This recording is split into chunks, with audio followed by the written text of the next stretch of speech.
যেমন জজ তাকে মৃত্যুদণ্ড থেকে ছেড়ে দেয়, তেমন এমন একটা উকিল ধরতে হবে, সেই উকিলটা আমাদের কৃষ্ণ জজকে বুঝিয়ে দেবে যে নির্দোষ। তারা তাই এক কথাতেই ভগবান আপনাকে বেকসুর খালাস দিয়ে দিলেন। ভগবান এ কথাতেই অঙ্গীকারবদ্ধ। বলছেন কি করলে আপনি আমার কাছে মুক্ত বের হয়ে যাবেন? গীতার 9 অধ্যায় 34 শ্লোক থেকে ভালো করে মুখস্থ করবেন। রাজবিদ্যা রাজগুজ্জ যোগ 34টা শ্লোক আছে, ওইটা শেষ শ্লোক। মা কি কথা বলেছে একটু এদের মনে নেবেন, কথাগুলো কত সুন্দর কথা। ভগবান বলছে বিনয় করি মনমনা মমবদ ভক্ত, বলছে জীব তোমরা আমার একটু ভক্ত হয়ে যাও। হ্যাঁ, মদ জাজি মানে নমস্কুরু, মানে আমার যাজন করো মানে পূজা করো, আর তাও যদি না করতে পারো তাহলে একবার নমস্কার করো। তিনটার মধ্যে যদি শেষের কথাটা আপনি একবার নমস্কার করেন, কি ভগবান বলছেন আমি তাকে আমার পরায়ণ করে দেবো। আমার যে গুণগুলো আছে, আমার যে কৃপা আছে, আমি সেই কৃপাগুলো তার উপর দিয়ে দেবো। যুক্তই মতমান মত পরায়ণ, সে আমার যুক্ত হয়ে আমার পরায়ণ হয়ে যাবে, তাই না? এই কথাটাকে রিটার্ন করেছেন আবার মোক্ষযোগে 65 নম্বর শ্লোকে। যারা দেখবেন 78টা শ্লোক আছে শেষ অধ্যায়, তাই না? মোক্ষযোগে তার 65 নম্বর শ্লোকে ভগবান বলছেন, কেন বিশেষ সংবাদ টিভিতে বারবার বলে না, হ্যাঁ, তাই এটা বিশেষ সংবাদ করে ভগবান আবার দ্বিতীয়বার রিটার্ন করছেন। কি বলছেন? বলছে মনমনা মমদ ভক্ত মন যা যে আমি নমস্কুরু। শেষ লাইনটা আলাদা করে দিয়েছি। কি বলছেন?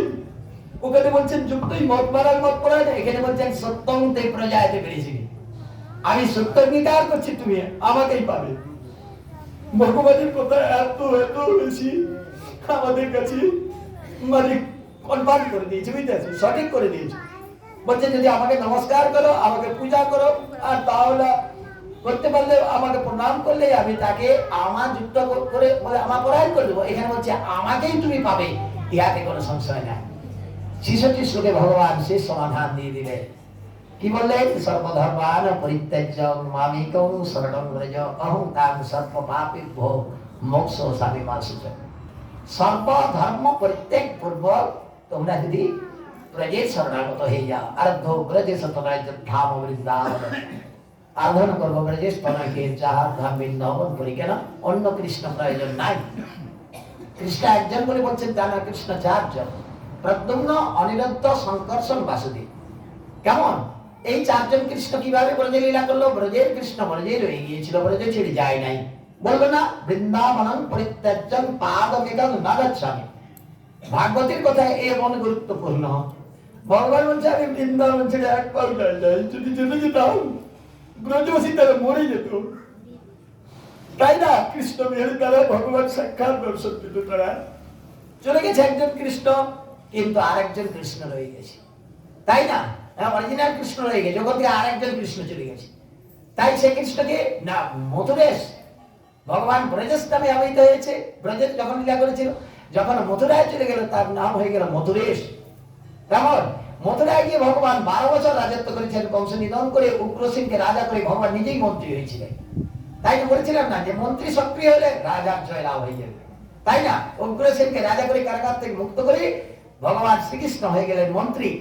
তাহলে 12 বছর মথুরা লীলা করে ভগবান হয়ে গেলেন মথুরেশ।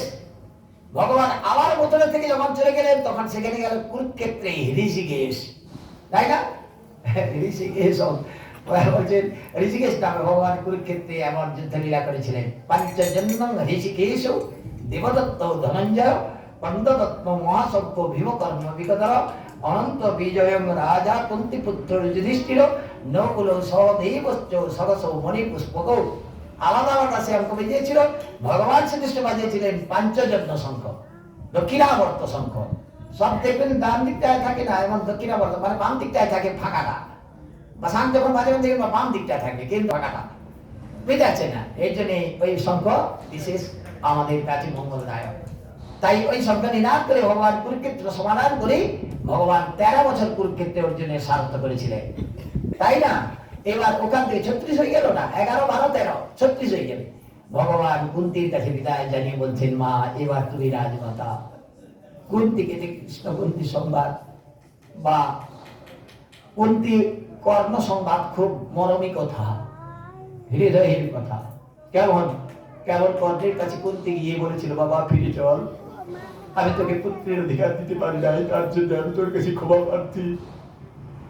অভিমানী কর্ণ বলেছিল, যাও, তুমি আজ মাতৃত্বের পরিচয় থেকে আমি বঞ্চিত করেছ আমাকে, ফিরে যাও তুমি। বাঁচতে গেলে দুইজনের একজন বাঁচবে, হয় অর্জুন না হলে কর্ণ। অভিমানে ফিরে এসেছিল। যেদিন কর্ণ মরে গেল, 14 দিনের যুদ্ধে কর্ণ মরে গিয়েছিল।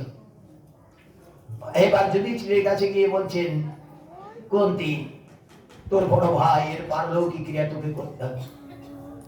বলছে, মা তুমি বললে না কেন? বড় ভাইকে মেরে তার রাজ্য ভোগ করবো আমরা,